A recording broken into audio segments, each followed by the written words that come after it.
오늘 말씀은 마태복음 3장 13절부터 17절입니다.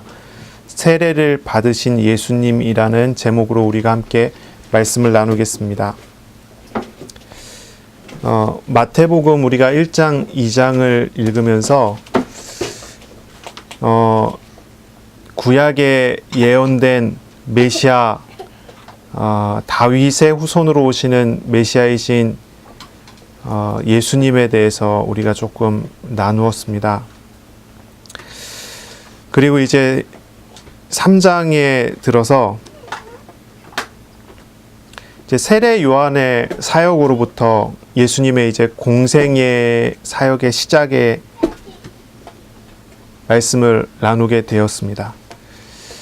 세례 요한이 이제 예수님께서 약 한 30세가 되어지는 그 해에 세례 요한이 사역을 하고 있었습니다.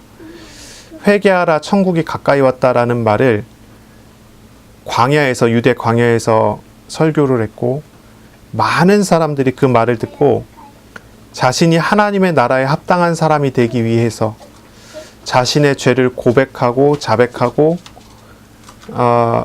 세례 요한 앞에 나와서 요단강에서 세례 요한으로부터 세례를 받았지요.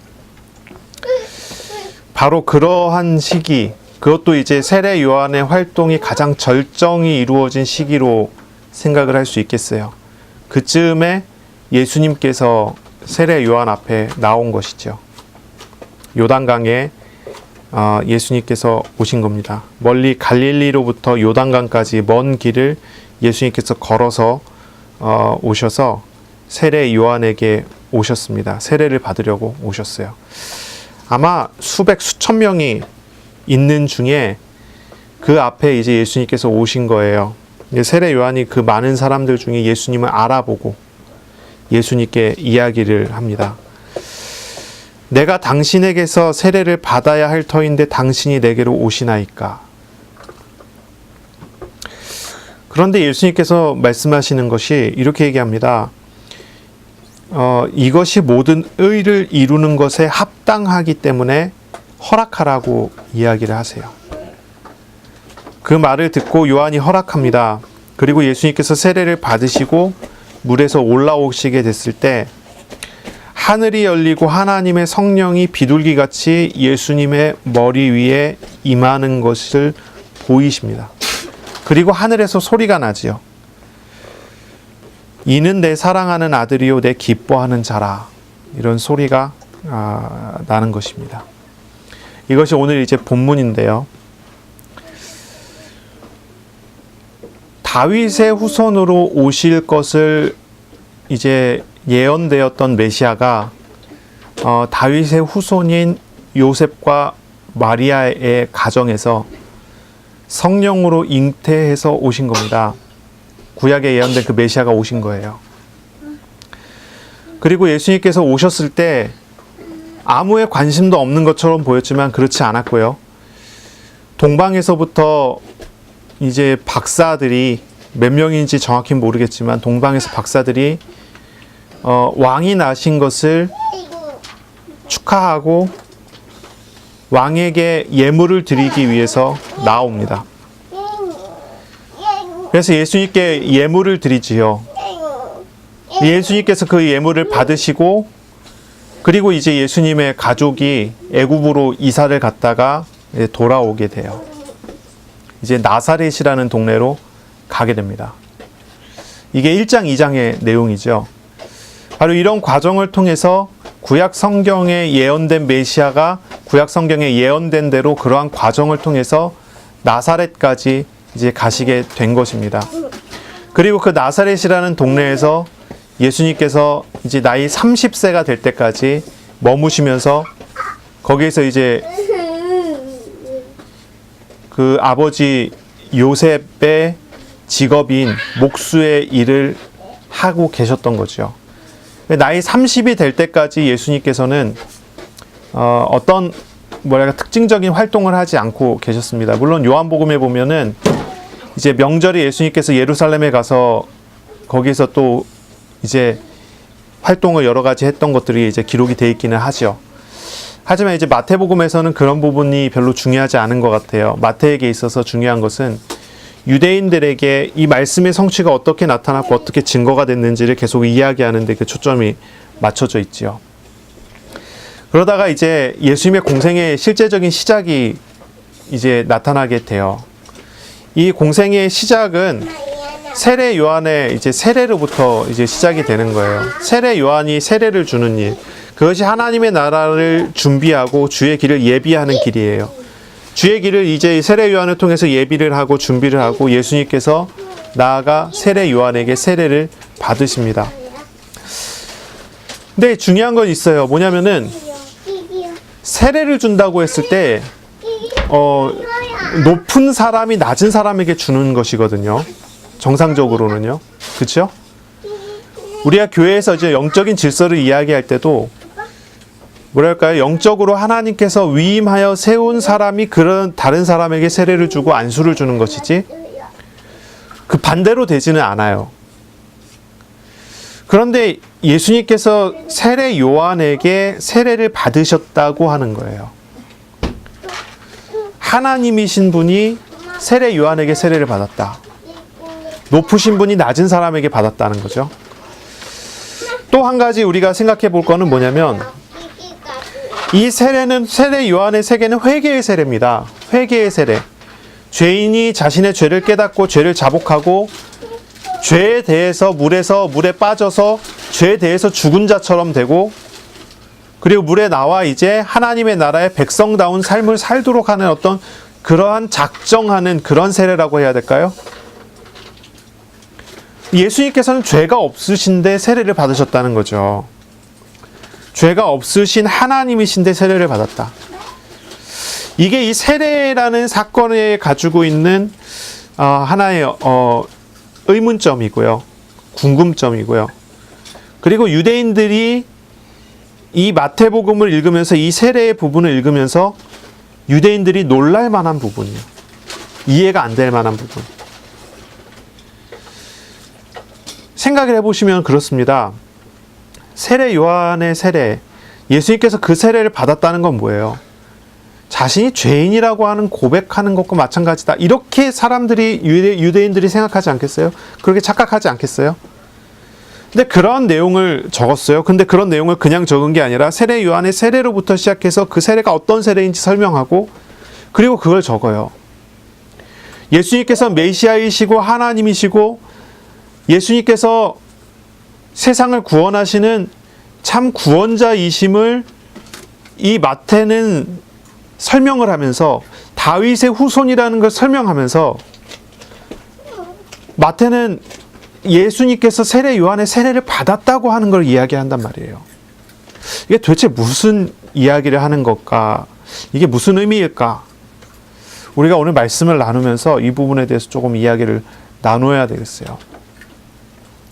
세상적인 생각들은 높아지는 데 초점이 맞춰져 있습니다. 어떻게든지 더 높게, 더 성공적으로, 더 좋아야 되고 더 고상해야 되는 거예요. 그래서 성공의 기준이 무엇일까요? 요즘 들어서 이제 갑이 된다고 얘기를 해요. 갑을 관계에서 갑이 된다. 계약서를 쓸 때 갑하고 을을 나누잖아요. 갑에 따라서 이제 을이 휘둘러지죠, 보통은. 그래서 갑이 되는 것, 그것을 이제 뭐 성공했다고 얘기하는 사람들이 많죠. 세상적인 기준에서는요, 내가 어떤 휘두르는 사람이 되고 높은 사람이 된다고 하는 것에 초점이 맞춰져 있어요. 그래서 메시아이시고 하나님이시라고 한다면 갑이어야 되지 않겠는가? 그런 생각을 하는 거예요. 그래서 많은 교회에서도요, 전도할 때 뭐라고 하냐면은 예수 믿으면 성공할 수 있다, 예수 믿으면 높아질 수 있다고 전도를 하는 거예요. 많은 경우. 그런 경우들 제가 많이 봐요. 아이들한테도 가르치기를 주일학교에서 뭐라고 하냐면, 예수님 정말 잘 믿어서 성공하라고 가르쳐요. 경쟁에서 이기도록 하는 거예요. 공부도 잘해야 되고 다른 사람보다 더 나아야 되고 더 똑똑해야 되고 다른 사람보다 더 지혜로워야 되고 건강도 다른 사람보다 더 건강해야 되고 키도 다른 사람보다 더 커야 되고 몸무게도 다른 사람보다 더 뭐랄까요? 건장한 체격을 가질 수 있어야 되고 건강도 다른 사람보다 더 건강하면 좋고 예수 믿어서 그렇게 되라. 예수 믿고 그렇게 하라. 예수님께 그렇게 되게 해달라고 기도해라. 이렇게 가르친다는 거죠. 이게 세상적인 생각들이에요. 근데 교회 안에도 이런 생각들이 많이 들어와 있어요. 근데 하나님의 나라도 그렇습니까? 전혀 그렇지 않잖아요. 그렇죠? 전혀 그렇지 않아요. 우리가 지지난주에 우리가 말씀을 나눴지만은 예수님께서는 나사렛 사람이라 칭하리라 라고 하는 그런 말을 들었어요. 나사렛 사람이다. 무슨 말이에요? 시골 사람이다. 촌놈이다. 그런 의미를 가지고 있단 말이죠. 예수님께서 나사렛 사람이라 칭함을 받았다라고 하는 말은 의미는 별 볼 일 없는 사람처럼 취급을 받는다는 그런 말이에요. 세례 요한이 나와서 주의 길을 예비하는 사역을 합니다. 이 세례 요한을 보세요. 이 세례 요한은 어떻습니까? 옷차림새가 어떻습니까? 말하는 게 어떻습니까? 이 사람은 사는 곳이 어떻습니까? 세례 요한은 분명히 제사장 가문의 사람이고 제사장입니다. 그 아버지도 제사장이었고 이 사람도 제사장이에요. 그런데 이 사람은 어떻습니까? 제사장다운 그런 모습입니까? 예루살렘에 있는 제사장들은, 예루살렘에 있는 성전에 있는 제사장들은 화려한 옷을 입고 화려한 재물을 가지고 좋은 집에 살면서 이스라엘의 지도층으로서의 어떤 그러한 일들을 해야 높은 자리에서 높은 것, 많은 것을 가지고 많은 것을 소유하고 있지만 이 세례 요한은 어떻습니까? 유대 광야에서 살면서 가난해요. 이 사람이 먹는 주식은 메뚜기와 석청이에요. 이 사람은 가난해갖고 낙타 털옷을 입고 다니는 사람이에요. 이거는 아들니까 와. 유대인들이 가지고 있는 생각, 유대인들이 생각하고 있는 그런 판단, 높아지고 많은 걸 가져야 되고 성공해야 되고 더 뭐랄까 이길 수 있는 그런 힘을 가져야 된다고 생각하고 있는 이런 유대인들에게 마태의 설교는 그래요. 마태의 편지는 그래요. 예수님은 나사렛 사람이고 주의 길을 예비하는 사람은, 주의 길을 예비하는 세례 요한은 유대 광야에서 외치는 자의 소리예요. 가난한 선지자이고. 예수님은 아주 낮은 곳에 있어요. 아주 낮은 곳에 있어요. 이런 상태에, 이런 상황을 이야기를 하는 거예요. 이런 표현을 이야기를 하는 거예요. 그리고 그 예수님은 세례 요한 앞에 나가서 세례를 받는 사람이에요. 세상적인 생각과 너무나 다르지 않습니까? 유대인의 가르침과 너무나 달라요. 유대인은 그렇게 가르치지 않는데 유대인의 가르침과 너무 달라요. 왜 그렇습니까? 하나님의 나라, 하나님의 통치 아래서는 육신적인 높낮음에 얽매이는 것이 옳지 않기 때문이에요. 좀 말이 좀 이상하죠? 하나님의 통치 아래서는요, 높아짐이 그렇게 중요하지 않단 말이에요. 중요하지 않은 정도가 아니에요. 높아지려고 하는 그 안에 담겨져 있는 의미가 하나님의 나라를 떠나는 겁니다.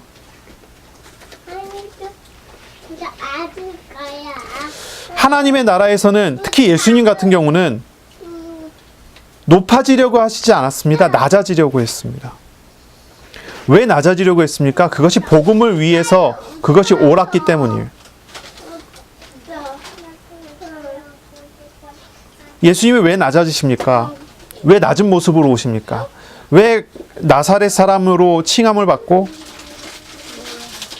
왜 애국까지 갔다가 다시 돌아오셔야 되고 왜 이러한 모습, 왜 이러한 모양을 가져야 됩니까? 왜냐하면 예수님께서는 완전한 사람의 모양으로 오셔서 사람을 다 짊어지셔야 하기 때문이에요. 인간이 죄인이기 때문에 죄가 없으신 예수님이 죄인의 모양을 취해야 했기 때문이에요. 죄인이 하나님의 은혜로 구원을 받아야 되잖아요. 그러니 하나님께서 죄인의 모양으로 오시는 거예요. 그래 낮아지셔서 낮은 자세로 낮은 모양으로 오시는 거예요. 우리가 이것을 보아야 해요. 이것을 생각해야 돼요. 예수님께서 왜 세례를 받으셨을까요? 그 질문에 대해서 예수님 대답하십니다. 모든 의를 이루기 위해서라고 대답을 하세요. 모든 의를 이루기 위하여. 13절에 보면 이때 예수께서 갈릴리로부터 요단강에 이르러 요한에게 세례를 받으려 하시니, 예수님께서 의도적으로 요한의 세례를 선택하시고 요한에게 세례를 받기 위해서 오셨어요. 먼 길을 오셨어요. 갈릴리에서 요단강까지 예수님께서 걸어서 오신 이유가 뭡니까? 이것이 한 가지 목적 때문이에요. 세례를 받기 위한 목적 때문이에요. 그리고 예수님께서 여기서 세례를 받으시고 바로 그 다음 목적지는 광야였습니다. 광야에서 40일간 금식하며 시험을 받으시지요. 의도적으로 세례를 받으시기를 원하셨고 의도적으로 세례를 받으시러 오셨습니다. 그리고 바로 이 세례가 예수님 공생의 사역의 시작이었습니다.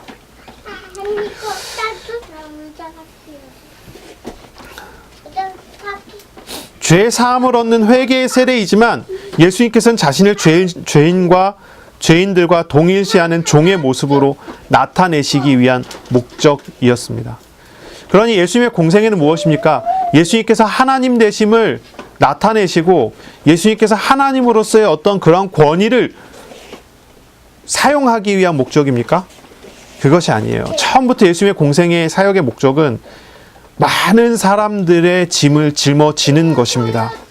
그러니 이 세례를 받고 예수님께서 나오실 때에 세례 요한은 예수님을 두고 이런 얘기를 하죠. 보라, 세상 죄를 지고 가는 하나님의 어린 양이다. 이것이 예수님의 길이에요. 예수님이 가시는 걸음이었습니다. 마이클 그린이라는 학자는 이런 얘기를 해요. 예수님의 세례에 대해서 이야기하기를 예수님께서 심판의 물에 들어간 것이다. 단순히 물속에 들어갔다 나온 것이 아니라 심판의 물에 들어가 죽음을 의미하는 심판의 물에 들어가고 그리고 하나님의 생명으로 충만해져서 나오시는 것이다 라고 이야기를 했어요. 이것이 바로 구원받을 하나님의 백성과 예수님 자신을 동일시하는 그런 모습이고 이것이 그리스도인의 출발이 되는 세례를 예수님께서 보이시는 내용이라는 거죠. 예수님의 마지막을 말씀을 한번 생각해 보면 그래요.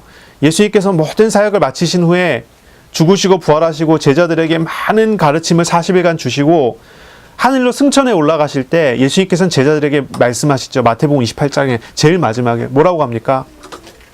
너희는 가서 모든 족속으로 모든 민족으로 제자를 삼아 뭐 하라고 합니까?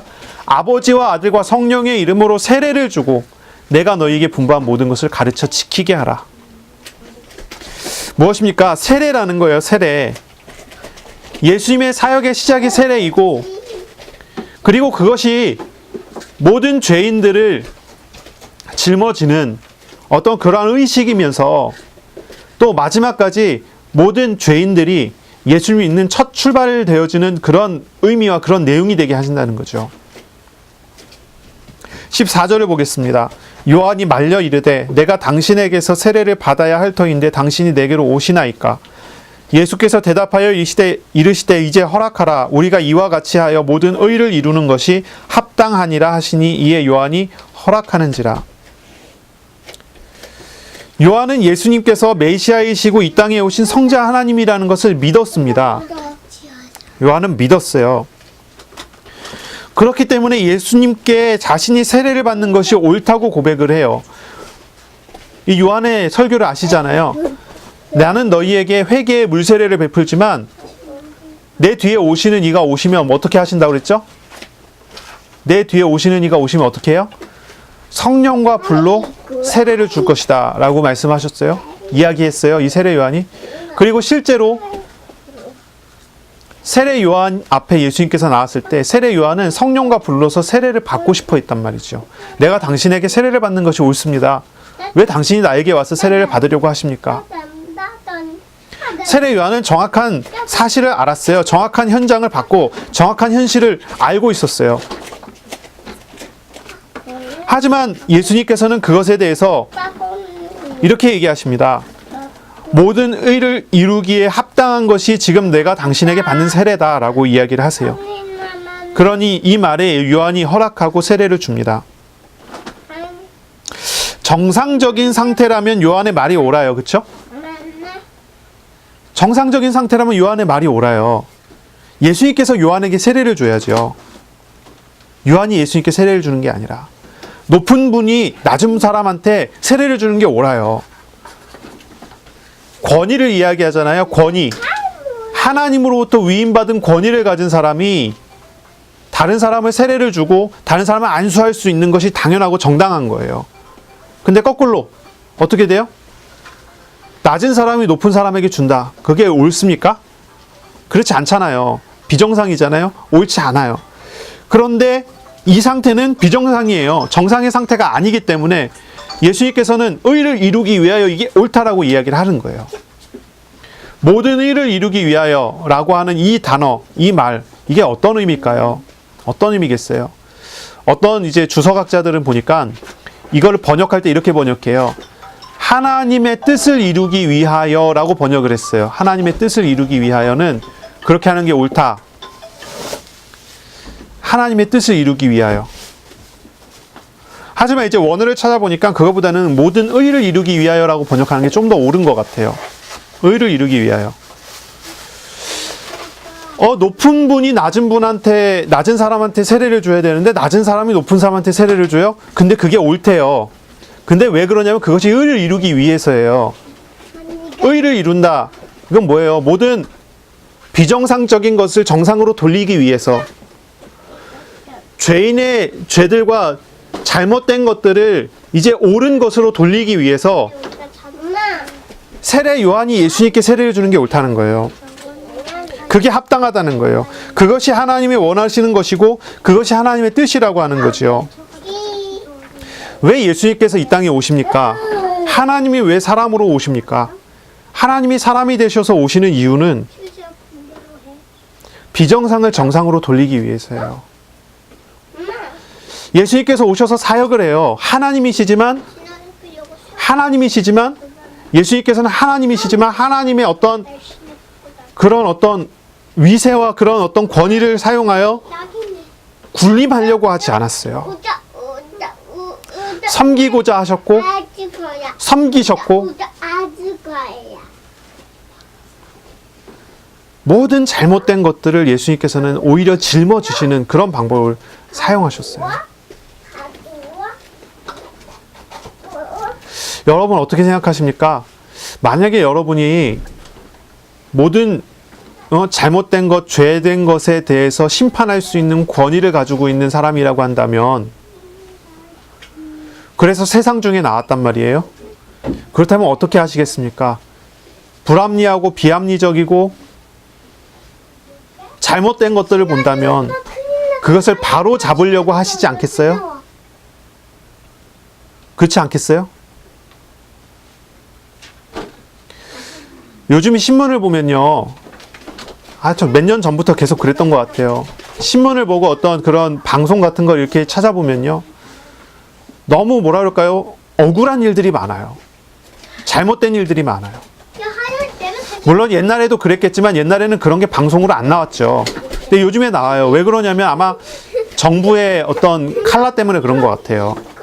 그냥 그런 쪽에 계속 이야기를 하고 그런 것을 이야기를 계속 나오게 하고 그래서 잘못된 것을 고치게 하고 잘못된 것을 뒤집어 엎게 만드는 거죠. 그런 거를 이제 또 이야기를 하는 거예요. 뭐라 그럴까요? 조그만 잘못된 게 보이면 그거를 확대해갖고 일으켜내는 그런 문제들도 분명히 일어나지만 문제 자체가 나타났을 때 그 문제 자체에 지금 요즘에 이제 나타나는 그런 흐름과 내용들을 이렇게 볼 때 잘못된 것을 고치기 위한 그런 방법이 사람들이 많이 사용하지 않겠어요?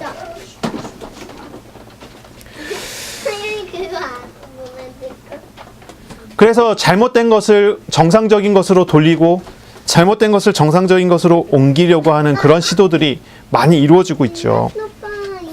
여러분이 어떤 그런 심판의 권세를 가지고 있다면 어떻게 행동을 하시겠어요? 어떻게 하시겠어요?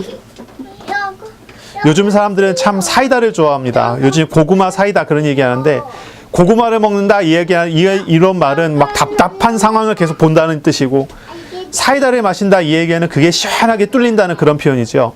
그래서 불합리한 것들을 뭐 풀어내고 잘못된 것을 해결하고 뭐 이런 어떤 상황이 벌어졌을 때 그런 거를 그런 식으로 이제 표현을 많이 하는 것 같아요.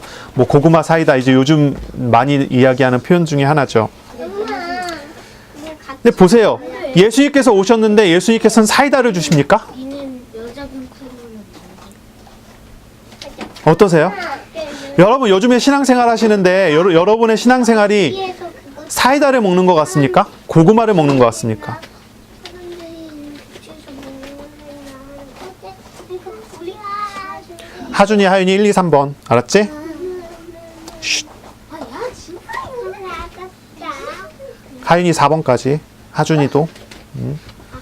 그럼 예비 잘 되리면은 자 그러니까 보세요. 여러분이 신앙생활하는 것이 사이다를 먹는 것 같아요? 고구마 먹는 것 같아요? 고구마 먹는 것 같아요. 예, 우리 막내가 고구마 먹는 것 같대요. 아야 지나야 신앙생활하는 게 어떤 것 같아요? 예수님께서 오셔서 사역을 하는데 예수님의 사역이 어땠어요? 잘못된 걸 고치고 불합리한 걸 뒤집어 엎는 쪽의 사역이었습니까? 그렇지 않았다는 거죠. 그렇지 않았어요. 전혀 그렇지 않았어요. 예수님의 사역은 어땠어요? 고구마 먹는 것 같아요. 왜 그렇게 합니까? 왜 그런 과정을 가십니까? 왜 그렇게 겪어 가십니까? 아니 잘못된 거 불합리한 거 다 뒤집어 엎으시면 되는데 왜 그렇게 안 하냐 이거죠. 헤롯 대왕이 폭력으로 이스라엘 다스려요. 아 왕이신 하나님 오셨으면 그거 뒤집어 엎으셔갖고 이스라엘 회복하면 되는데 왜 그렇게 안 하시냔 말이죠. 싫어. 권력을 가지고 권력형 범죄를 막 일으킨단 말이에요. 이스라엘의 지도자들이 예수님이 오셨으면 그걸 뒤집어 엎으면 되는데 왜 그렇게 안 하냔 말이에요. 왜 그렇게 안 하시냔 말이에요. 예수님이 하시는 행동을 보세요. 예수님이 하시는 사역을 보세요. 예수님의 권위를 가지고 오셨지만 그 모든 권위를 사용하지 않으시고 나사렛에서 생활을 하시고 오셔서 세례를 주셔야 되는 분인데 세례를 받으세요. 그리고 그 내용에 대해서 예수님 설명하실 때 이렇게 얘기하세요. 이것이 의를 이루는데 합당하다. 의를 이루는데 합당하다고 하는 말을 정리를 하면요. 첫째는 아마 이런 거예요. 예수님께서 말씀하신 의를 이루는데 합당하다는 거는 예언의 성취, 메시아에 대한 예언을 성취하는데 이것이 옳다. 이런 의미로도 해석할 수 있고요. 두 번째는요. 이것이 하나님의 목적인 자기 백성을 저희 죄에서 구원한 일을 행하기 위해서 합당한 일이다 라고 하는 거예요. 이게 아주 정확한 예수님의 말씀이죠. 표현이죠. 세 번째, 하나님 나라의 통치와 심판을 이루기 위해서 이것이 옳다라고 하는 거예요. 이것이 전제가 뭐가 되냐면 하나님의 사랑이 전제가 돼서 바로 이러한 사역과 이러한 내용들이 우리 가운데 주어지는 거죠. 예수님께서는 세례 요한의 반대에도 불구하고 세례를 받으십니다. 왜냐하면 그것이 하나님의 뜻이기 때문이에요. 이것을 이루기 위해서 오셨기 때문이고 이것이 모든 불합리한 것, 잘못된 것을 고치고 의를 이루는데 합당하기 때문입니다. 예수님이 죄인이 아니시지만 모든 죄를 예수님께서 짊어지시는 그런 일을 행하시기 위해서 일을 하시는 것입니다.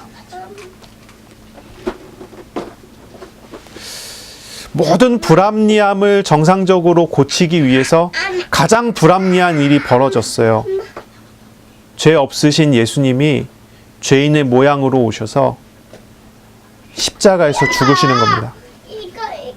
이거 민날도 빌립보서 2장 6절 7절을 읽어보면 이런 말씀이 나오죠. 그는 근본 하나님의 본체시나 하나님과 동등됨을 취할 것으로 여기지 아니하시고 오히려 자기를 비워 종의 형체를 가지사 사람들과 같이 되셨고 라고 합니다.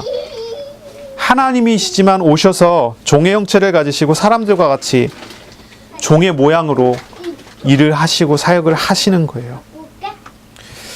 성자 하나님께서는 완전한 인성을 가지시고 완전한 사람으로 오신 것이에요. 그것이 바로 우리를 구원하는 내용이고 목적이고 구원하시기 위한 그러한 일로 오신 것입니다. 죄가 없으시지만 죄인인 우리를 대신해서 죽으시고 우리를 구원하시기 위해서 오신 거예요. 이 설명은 참 여러 번 했지만 정말 중요합니다. 어떤 사람은 착각하는 거예요. 그리스 신화 같은 데 나오는 반인 반신이라고 그러죠. 반은 신이고 반은 사람이다. 예수님 그런 모습이 아니에요. 완전한 하나님이시고 완전한 인간의 모습이에요. 완전한 하나님, 완전한 인간. 베레 데우스, 베레 호모라고 하는데 완전한 하나님, 완전한 인간의 모습으로 예수님께서 오셔요. 왜냐하면 그것이 우리를 구원하시는 데 있어서 가장 분명한 방법이에요. 예수님께서 완전한 하나님이 아니라면 우리가 구원을 받지 못해요. 완전한 인간이 아니라면 우리가 구원을 받지 못해요. 예수님께서 완전한 하나님이 아니시라면 우리를 죄에서 구원하지를 못해요. 예수님께서 완전한 인간이 아니라면 우리를 대신하시지 못해요. 십자가에서 우리를 대신하시지 못해요. 그러니 예수님께서는 완전한 하나님으로 완전한 인간으로 오셨어요. 기독교 신학에서는 분명합니다. 예수님께서 하나님이 아니라 그러면 이단이 돼요. 구원이 없어요. 예수님께서 완전한 사람이 아니라고 한다면 이단이 돼요. 구원이 없어요. 여호와 증인 같은 경우는 예수님이 하나님이 아니라고 그래요. 최초의 피조물이라고 얘기하죠. 그러니 여호와 증인의 교리대로 가르침대로 믿게 되면 하나님을 만나지 못하고 구원받지를 못해요. 그러니 여호와 증인의 교리는 무엇입니까? 한번 보세요. 가만히 보세요. 무엇을 통해서 구원을 받아야 돼요? 그들은 착해야 돼요. 선행을 해야 돼요. 왜요? 예수님의 십자가 공로가 우리에게 아무 상관이 없기 때문에. 이단이라는 것이 분명히 그렇게 나타나는 거예요. 예수님이 완전한 하나님이고 완전한 사람이세요. 반인 반신이 아니세요. 완전한 하나님, 완전한 사람이에요. 그러나 한 인격 속에 있어요. 이게 혼합되면 어떻게 됩니까? 신성과 인성이 혼합되면 우리가 구원을 받지 못해요. 분리될 수도 없어요. 예수님께서 한 인격 속이 아니라 두 인격을 가졌다 이렇게 해도 안 돼요. 우리가 구원을 받기 위해서는 완전한 신성과 완전한 인성이 그리스도의 한 인격 안에 있어야 되는데 이거는 분리할 수도 없고 나누어지지도 않는 거고 혼합되지도 않는 거예요. 그런데 이거는 우리의 생각으로 우리의 이해로 사람의 철학으로는 절대 이해가 가는 그런 부분이 아니에요. 그래서 이것을 신비한 부분이라고 얘기하고 신비한 교리라고 얘기를 해요. 우리가 예수 그리스도와 연합하여 구원을 받아요. 그렇죠? 우리가 세례를 이야기하는데 예수님이 세례를 이야기하는데 이 세례는 그리스도와 연합하는 비밀이죠. 우리가 그리스도와 함께 십자가에 죽고 그리스도와 함께 십자가에 죽어요. 세례를 받을 때 그런 고백을 해요. 내가 예수와 함께 죽는다, 죄에 대하여 죽는다고 하는 그런 고백. 그리고 물에서 나올 때 내가 예수와 함께 이제 그리스도에 연합된 사람으로서 산다라고 하는 거예요. 그게 예수 그리스도를 영접해 믿는 성령 세례를 이야기해요. 예수와 함께 죽고 예수와 함께 다시 사는 것. 그게 그리스도의 연합인데요. 우리가 그리스도와 어떻게 연합합니까?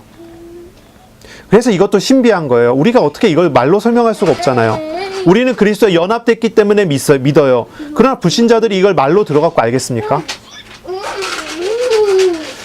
기독교 안에는 신비한 게 있어요. 어떤 게 있냐면 삼위일체나 그리스도의 양성이나 양성론이나 이런 것들이 신비한 영역이에요. 이건 우리가 이해할 수 없는 부분이고요. 우리는 믿음으로 받아들여요. 근데 우리가 이해할 수 없는데 어떻게 이걸 받아들입니까? 우리가 바로 그 하나님을 만났고 그 하나님과 함께하는 은혜를 받았기 때문이에요. 우리가 하나님을 어떻게 이해하겠어요? 사람의 머리로. 할 수 없지만 우리는 믿음으로 그것을 받아들이고 신앙을 가지게 돼요. 우리에게 세례는 다시 설명하면요. 우리에게 세례는요. 죄인인 내가 죽고 부활하신 예수님과 연합하여 다시 산다는 걸 의미해요. 그래서 불신자였다가 예수님을 믿게 될 때 세례를 통해서 새롭게 된 사람으로서 공식적으로 사람들 앞에 세상 앞에 자기 자신을 표현하는 그런 것이 이제 물세례가 되는 거예요. 우리가 구원받는 것은 예수님 영접하여 되는 거죠. 성령께서 우리의 마음에 오시는 성령 세례가 이루어져요. 물세례는 뭐죠? 두 가지 의미가 있는데 세상 앞에 내가 이제 죄에 대해서는 죽은 사람이고 예수님과 연합하여 사는 사람이 됐습니다라고 세상 앞에 공표하는 의미고요. 또 하나는 세례는 내가 이 교회의 성도로서 살겠습니다라고 하는, 내가 이 교회의 성도가 되었습니다라고 하는 그런 의미예요. 이런 표현이죠. 예수님의 세례를 보세요. 우리가 받는 세례는 예수님과 연합되는 거예요. 죄에 대하여 죽고 예수님과 함께 다시 사는 것. 근데 예수님께서 받으신 세례는 우리가 받은 세례하고는 조금 달라요.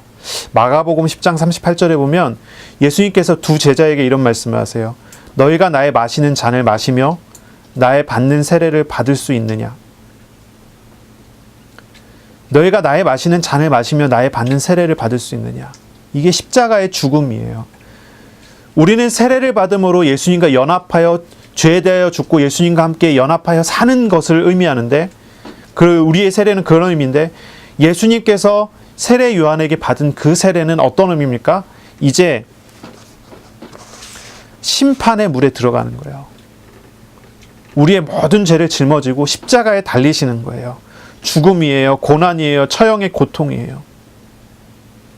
예수님께서는 장차 경험하게 될 십자가 처형의 고통에 제자들도 진심으로 참여할 수 있는지를 물어보셔요. 예수님께서 우리에게 물어보세요. 예수님이 받으신 잔을 우리가 받을 수 있고 마실 수 있고 예수님 당하신 그 세례를 우리가 받을 수 있겠습니까? 우리는 안 되죠. 그러나 우리가 예수님과 연합함으로 예수님 받으신 그 과정과 그 일들을 우리는 동참하게 되는 것입니다. 그럼 우리는 그리스도의 세례에 그리스도와 연합하게 될 때 그리스도께서 받으신 그 세례 앞에 서게 되는 거예요. 죄에 대하여 끔찍한 죽음을 보는 것이고 예수님의 구원에 참여하게 되는 그런 은혜를 받게 되는 거죠. 어떤 사람은 이렇게 생각하는 사람이 있어요. 예수님 고통 당하셨으니 나는 누리면 되지. 고난주간이 돼요. 이제 또 우리가 4월이 되면 고난주간이 되겠죠. 고난주간의 부활절이 이렇게 이어지지 않겠어요? 고난주간이 되면은 어떤 사람들은 금식합니다. 신학교에 있으면요, 금식하는 사람 친구들이 꽤 있어요. 금식해요. 예수님의 고난을 생각하고 예수님의 그런 고난을 묵상하는 금식을 하는 거예요. 그러면 예수님의 고통을 생각하고 금식하는 거예요. 그런데 이제 어떤 사람들이 이런 사람들이 있어요. 뭐라고 얘기하냐면 예수님께서 고난을 다 당하셨다. 왜 예수님께서 고난 당하셨냐면 우리를 구원하시기 위해 고난을 당하셨는데 예수님 당하신 고난을 생각하고 내가 즐겁게 기쁘게 행복하게 누리면 되지 왜 고난을 다시 받으려고 하느냐. 말은 맞는 것 같은데 맞습니까? 틀려요. 옳지 않아요. 그건 맞지 않아요.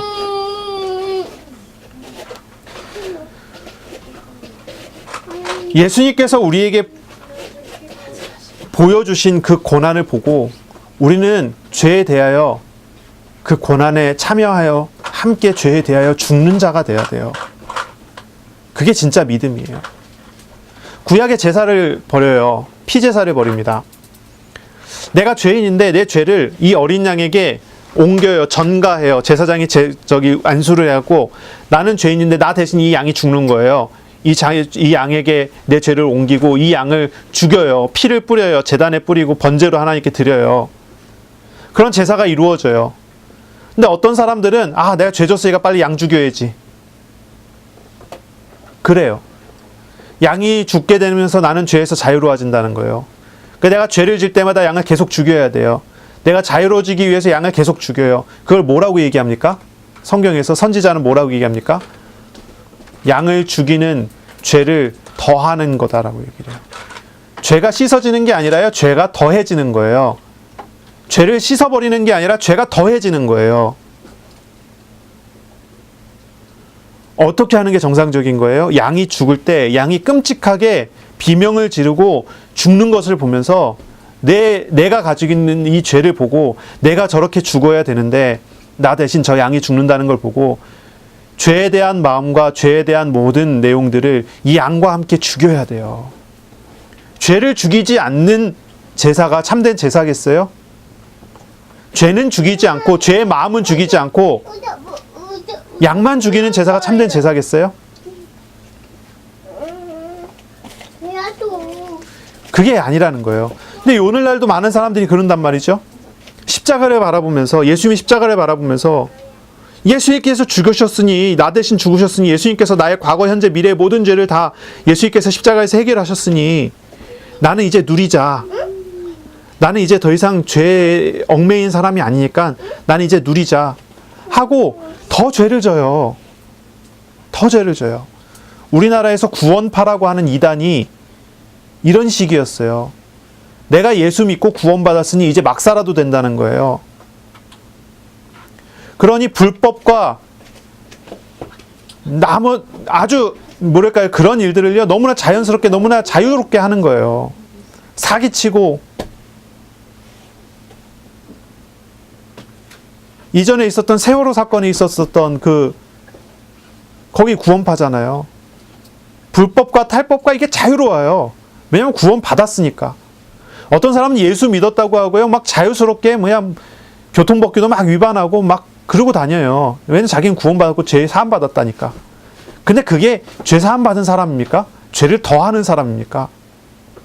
예수 그리스도를 믿는 사람은 예수께서 십자가에서 흘리신 피와 고통과 고난을 바라보며 그 고통과 고난의 죄의 값이 어떤 것인 줄 알고 죄에 대해서 죄를 죽이는 자가 돼야 돼요. 그게 정상적인 신앙생활 아니겠어요? 그런데 예수님의 이름을 부르면서 누리자는 거예요. 예수님의 이름으로 기도해요. 예수님의 이름을 어디에 사용하는 줄 아십니까? 자신의 우상과 자신의 욕심을 채우기 위해서 사용하는 거예요. 예수님의 이름으로 기도하는 거예요. 더 높은 자리, 더 좋은 자리, 더 높은 곳을 가기 위해서. 그걸 왜 그렇습니까? 그것이 우상이 되니까 그래요. 정말로 믿는 사람이라면, 하나님 나라의 백성이 맞다면, 죄를 벗어버리는 하나님의 나라의 백성이 맞다면 우상과 죄에 대해서 버려지고 자신이 죄인임을 알기 때문에 하나님 앞에서 낮아지고 다른 사람을 나보다 낮게 여기고 다른 사람을 섬기는 자가 되고 돕는 자가 되는 게 정상적인 거 아니겠어요? 그런데 그게 아니에요. 전혀 다른 길을 가는 거죠. 16절을 볼까요? 예수께서 세례를 받으시고 곧 물에서 올라오실 새 하늘이 열리고 하나님의 성령이 비둘기같이 내려 자기 위에 임하심을 보시더니 하늘로부터 소리가 있어 말씀하시되 이는 내 사랑하는 아들이요 내 기뻐하는 자라 하시니라. 예수님의 세례, 그 세례를 받으시고 예수님께서 올라오셨을 때 비로소 삼위일체 하나님의 사역이 시작된다는 것이, 아니 이미 하나님이 일하고 계셨지만 공생의 사역의 시작에 선언이 이루어지는 거예요. 예수님께서 세례를 받으시고 물에서 올라오실 때 하나님의 뜻을 이루는 데 합당한 세례를 받으셨으니 성부 하나님의 승인에 의해서 성자 하나님의 사역의 시작이 성령 하나님의 임재로부터 나타나는 거예요. 좀 말이 좀 이상하지요? 저도 말이 막 꼬여요. 성부 하나님의 승인, 성령 하나님의 역사가 일어나고 바로 성자 하나님의 사역이 시작이 돼요. 삼위일체 하나님의 사역이라는 것이 여기서 드러나는 거죠. 이제 메시아적 사명을 위한 어떤 이제 주석가는 이제 하나님의 임명의 상징이 이루어졌다 이렇게 표현하는데, 어쨌든 이제 삼위일체 하나님의 사역이 여기서 나타나고 진행이 되는 거예요. 이게 바로 하나님의 의를 이루는 길이에요. 잘못된 것을 고치는 거예요. 의를 이루는 거예요. 비정상이 정상으로 돌아오게 하기 위한 사역의 시작이에요. 예수님께서 인간의 죄인인 인간들의 모습을 예수님께서 짊어지셨다고 하는 그 사실이 이제 나타나고 진행이 되는 거죠. 그리고 이제 소리가 납니다. 하늘로부터 소리가 나요. 이 소리는 여기서 한번 나온 것이 아니라 변화산 있죠. 변화산. 마태복음 17장 5절에 보면은 변화산에서 거기서도 일어났던 그런 소리죠. 예수님께서 마태복음 16장에 제자들로부터 신앙 고백을 받으시고 비로소 예수님께서 십자가에 죽으실 것에 대해서, 부활하실 것에 대해서 제자들에게 가르쳤어요. 예수님께서 그것을 가르치셨을 때 베드로가 예수님께 그러지 하지 마옵소서 이렇게 반대를 했고, 예수님께서 사탄아 물러가라 이런 말씀하시고, 바로 그 뒤에 제자들을 데리고 이제 제자를 데리고 변화산에 올라가시잖아요. 거기서 이제 모세와 엘리야와 예수님이 함께 있는 모습을 보여주시고, 거기에서 이제 모세도 사라지고 엘리야도 사라지고 오직 예수만 남았을 때예요.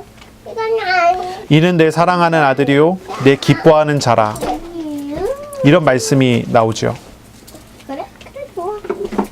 이것이 바로 공식적인 메시아의 인증이고 구약 성경의 말씀의 성취예요. 이는 내 사랑하는 아들이요라고 하는 이 말은 시편 2편에 나와요. 시편 2편 7절에 나와요. 시편 2편 7절에 나오는 말씀인데, 이거는 뭐냐면은 메시아가 아니라 이스라엘 왕의 대관식이에요. 이스라엘의 왕이 새로 정해지면 그 왕이 대관식에서 부르는 노래예요. 이게 이제 성경이죠. 성경으로 이제 시편으로, 노래가 이제 시편으로 이제 기록이 됐죠. 이스라엘의 왕은 하나님의 기름 부음 받은 자고요, 메시아의 예표예요. 왕이 대관식에서 이루어지는 그런 외침, 이는 내 사랑하는 아들이요. 이스라엘 사람들이, 유대인들이 이 소리를 들을 때, 아, 메시아 왕이 대관식이구나 라고 들었을 거예요. 메시아가 공식적으로 인증이 되고 예수님께서 공생의 사역을 시작할 때 사람들 앞에 이분이 메시아라는 것이, 이분이 하나님의 사랑하는 아들, 왕, 아들 하나님이라는 것이 사람들에게 선언되어지는 그런 장면이에요. 하늘로부터 소리가 나요. 두 번째는 이는 내 기뻐하는 자라.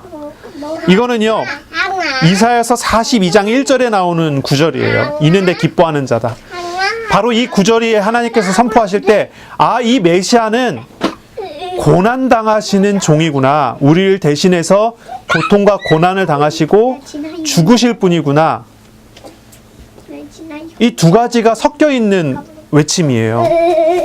우리는 이 구절을 보고, 아, 구약 성경의 말씀이 이대로 이렇게 반복되는구나 이렇게 읽지만, 유대인들은 이거 어떻게 읽는다고요? 유대인들이 이 구절 어떻게 읽는다고요? 아, 왕이시구나. 저분이 우리를 대신하신다고? 그렇게 듣게 되는 거예요. 그렇게. 바로 이 외침이 하나님의, 이제 예수님의 세례의 행위 이후에 선언된 외침이죠. 하나님의 기쁨이 어디에 있을까요? 이게 참 이제 또 중요한 거예요. 하나님의 사랑은 어디에 있고 하나님의 기쁨은 어디 있을까요? 하나님의 사랑이 어디 있고 하나님의 기쁨이 어디 있어요? 오늘 이 구절은 예수님께서 세례를 받으시고 나올 때 나온 이 구절이에요. 하나님의 사랑이 어디 있고 하나님의 기쁨이 어디 있어요?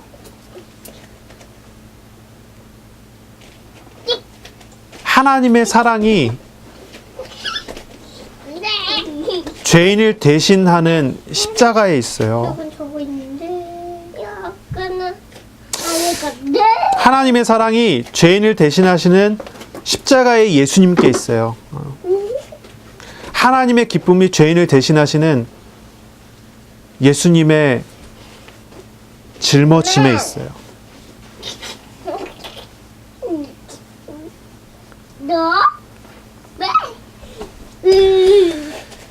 이게 중요하죠. 우리가 하나님의 기쁨이 되는 삶을 사는 게 어떤 것일까요? 물론 여러 가지로 찾을 수 있겠지만, 오늘 우리가 본문에 비춰볼 때 하나님의 기쁨이 되는 삶이라는 것은, 첫째는 하나님께 순종하는 삶이에요. 하나님께 순종하는 삶. 예수님께서는 하나님의 뜻에 순종하기 위해서 하나님의 의를 이루기에 합당하기 때문에 십자가에 나아가시죠. 하나님이 기뻐하시는 삶을 사는 게 어디에 있습니까?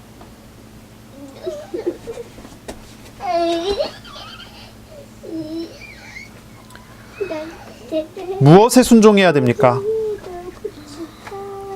첫째는 회개의 요청에 순종해야 합니다. 회개의 요청에 순종. 죄와 우상을 버리고 주님께로 돌이키는 것입니다. 이것이 우리가 주님의 기쁨이 되는 삶을 사는 겁니다. 회개의 요청에 순종하는 것. 죄와 우상을 다 버리고 주님께로 돌이키는 것입니다. 바꾸는 거예요. 다 바꿔야 됩니다. 우리의 우상을 다 바꿔야 돼요. 돈은 좋은 거예요. 그렇죠? 그러나 우리가 돈에 얽매여서 돈에 의해서 죽고 살고 하면 안 되죠. 마귀는 우리를 돈에 얽매여서 스스로 죽게 만들기 위해서 우리를 자꾸 몰아갑니다. 근데 하나님의 자녀는 그런 게 아니죠. 하나님의 자녀는요, 경제에 대한 하나님의 주권을 믿고 나의 삶에 하나님의 경제를 통해 행하시는 일을 보는 것이 그의 경제를 대하는 모습이고 자세죠. 우상을 버리고 하나님께 나아간다는 말은 그런 것이에요. 하나님 없는 돈이 아니라 하나님이 있는 돈으로 바뀌는 거예요. 거기에 얽매여서 죽고 사는 문제, 우리를 얽어매는 그런 문제가 되는 게 아니라 하나님 안에서의 돈이 되기 때문에 우리는 자유하게 되어지는 은혜를 누리는 거예요. 우리가 광야에 던져져 있다고 생각해 보세요. 광야 속에서 있다고 생각해 보세요. 여기에서 우리의 먹을 것에 얽매인다는 것이 어떤 의미겠어요? 그러나 하나님 앞에서 하나님이 함께하는 사람으로서의 경제를 생각한다면 또 어떤 것이겠어요? 신실하신 하나님께서는 항상 언제나 먹을 것을 주시지 않습니까? 두 번째, 우리가 순종할 것은 다른 게 아닙니다. 그리스도와 연합된 삶을 사는 것입니다. 그리스도와 연합된 삶을 사는 것. 하나님과 동행하는 삶을 사는 거예요. 하나님께서 함께 하심을 알고 말씀을 묵상하면서 하나님께서 말씀하신 대로 동행하는 것을 경험하는 삶을 사는 거예요.